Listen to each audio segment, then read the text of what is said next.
I give away free Steam games with every major video I do, and here's who won this week. The games available to receive are listed below. To enter, just leave a comment and have contact information on your profile. And now, on with the video. Bad publishers, bad practices, bad games, and good advice.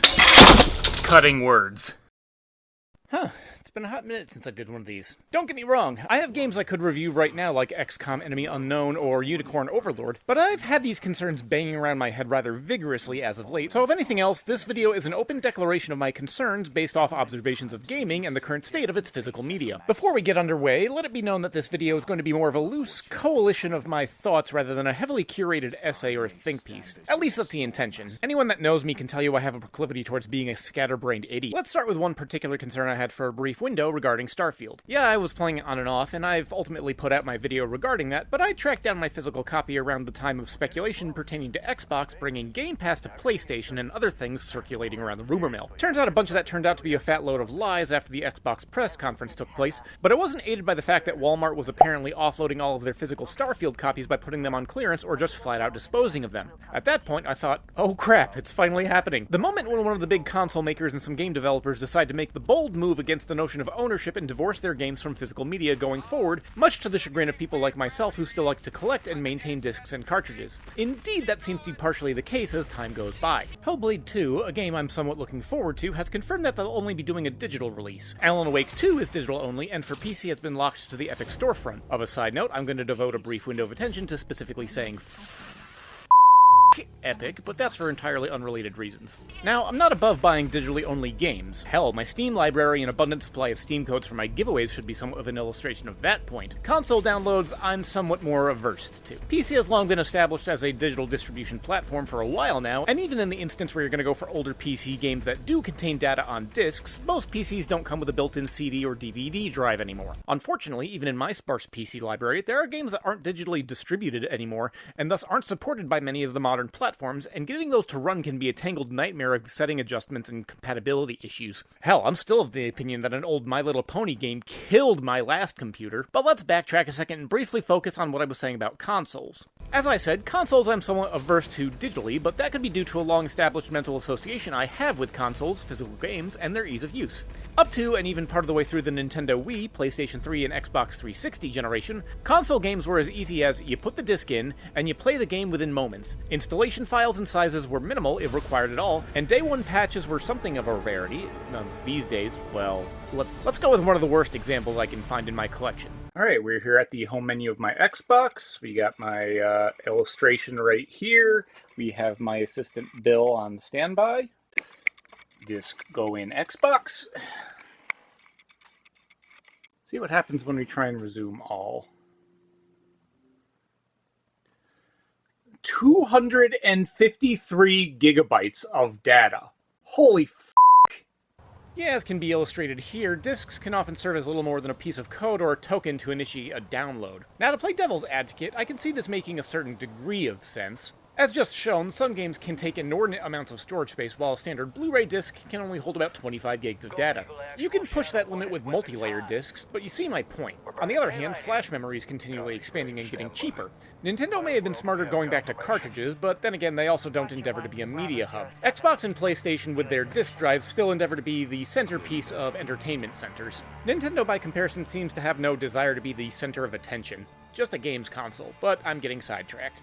As mentioned prior, in an internet-connected environment, discs as download prompters make some sense for logistical convenience. But then another problem comes in where if you can't fit the entire game on the disc, then the data has to go somewhere. Many are likely familiar with the issue of the standard PlayStation 5 essentially becoming a Call of Duty box because the data is recklessly shoveled onto the hard drive, which then means having to shell out for an SSD for a PS5 or a proprietary memory unit for an Xbox if you want more space. Actually, speaking of Xbox hardware, Microsoft seems to be speaking up both sides of its mouth lately. On one hand, they say they just created a department devoted to game preservation, which I applaud. On the other hand, they also have just revealed an all-digital Xbox One Series X. I get that digitally preserving games would make them usable across both systems, but that doesn't mention or take account for the digital minefield that exists when it comes to licensing or other contractual agreements that happen in the shadowy backgrounds of game publishing. Simply look to the recent takedown of Spec Ops: The Line from digital stores for reference. Let's also not forget that that most digital storefronts are effectively an attack on the notion of proper ownership when at any given point all you're actually buying are licenses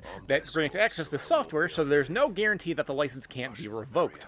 And getting back to Xbox hardware, let's not forget the era when Don Matrick announced that the Xbox One was going to be a gigantic DRM box. Then again, he was fired the next day. Now, amid all my groaning about digital media, I'll admit that physical games are encountering more problems as time goes by, particularly with multiplayer or live service games increasingly making physical media redundant, if not completely pointless. Now, as much as some might like their discs and cartridges, I beg you to let me cook for a minute. Trust me, I'm right there with you. Look at my freaking collection. I'm there. But in the context of multiplayer games, think with me for a moment. Most really popular multiplayer games these days are free to play. Call of Duty Warzone, Fortnite, Apex Legends, Team Fortress 2, League of Legends, even new games like Helldivers 2 illustrate the point. Physical copies, if they exist, are likely a download token to begin installation, and even if there's technically a complete game on the disc, who's to say that the data on the disc matches a current version? Modern live service games are being patched all the time. New content is being added, maps are being updated, tweaks and balances are being implemented, and physical copies of older versions you may want to play might otherwise be inaccessible. What about when a physical game's data is so divergent from the original code that it may be considered irrelevant to the people who manage it, to the point where it invalidates the purchase of a physical disc you bought for the sake of serving as your access token? I'm gonna show you an image. I want you to read the text on screen and make the same realization I did after I had processed it. This was from an original Fortnite PS4 copy where I wanted to play and try out the Save the World mode. Remember the original game that Fortnite was before the Battle Royale modes were even introduced and took over? Well, that game might as well not exist anymore from this physical copy that I now have since offloaded. Simply another feather for me to place in my epic hat. But that doesn't mean digital purchases are safe either. To illustrate the next point, what about when a multiplayer-only game's servers shut down and the game is effectively killed? Enter Ubisoft's The Crew. As of March 31st, 2024, the game has shut down its servers and is no longer playable, even with a physical copy. So much for the security of ownership, am I right? Now, before the shutdown, I did get some playtime in and was planning a review, but I'll just summarize it with the following sentiment. Solid racing mechanics, a nightmarish HUD with way too much data for a new player to reasonably process, and a complete inability to instill any sense of immersion. I didn't care for it, but I know there were people that did, and since the shutdown, the situation has encouragingly sprung many discussions about game preservation because it's only the latest in a long line of games that you can't play anymore, whether it's from a physical or a digital copy. It's this sequence of events that has led me to a personal shift in mindset when it comes to my game collection, at least when it comes to modern physical releases. When it comes to this label, if it's present, my interest is subsequently torpedoed. I may still have some interest if it's a case of needing to download a relatively unchanging single-player campaign due to data size, but if it's a multiplayer-only experience or something that mandates a server connection for arbitrary and anti-consumer reasons, Diablo 4, then that game can go itself in the lowest pits of hell. Hey, that's appropriate for the example I chose. There's no point in owning a copy physically or digitally if this label is present because companies have shown that they can and will take it away if they see more benefit in doing so than not. I recently jettisoned all my old Activision Blizzard physical copies of online-only games and gave them to a friend because they now serve as only display pieces. I mean, other than a decoration, what's the point of keeping a PC copy of Overwatch 1 when that game effectively doesn't exist anymore? It's been overridden by its sequel, of which I have less than zero interest in. World of Warcraft has vanilla or current expansion, and that's it. What if I wanted to go back to Cataclysm? Oh right, according to insipid and moronic executives, we don't want that. Have you ever thought about adding servers for previous expansions as they were then? No.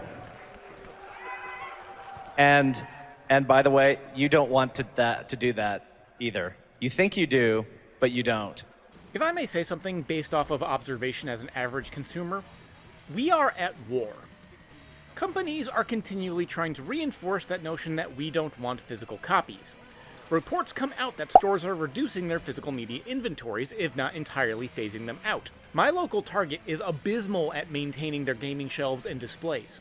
According to an insider tip I received, my Target has become preventative almost to the point of hostilities in keeping my local Nintendo representative from restocking Switch games and shelves.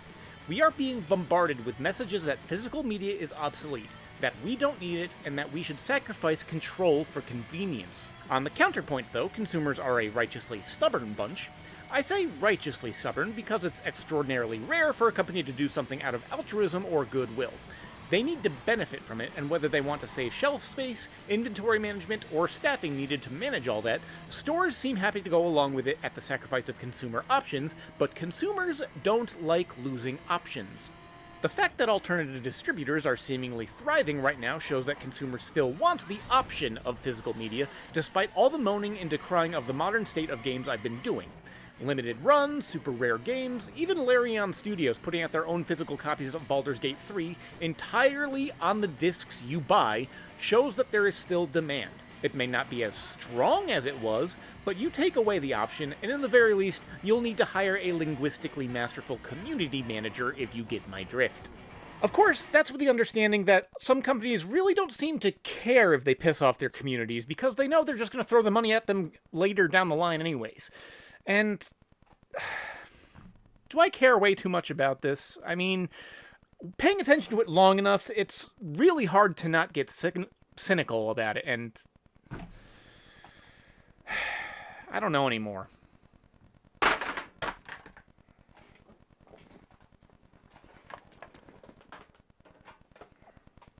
What's all this about? Oh, shut up and play this. Why? You're depressing me. You like this game. Talk about that.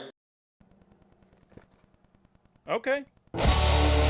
Hey, look at that. It's the end of the video. Don't forget to subscribe, and remember that commenting can actually win you a free prize. So until next time, this is Gheeotine saying thanks for watching and keep your head on your shoulders.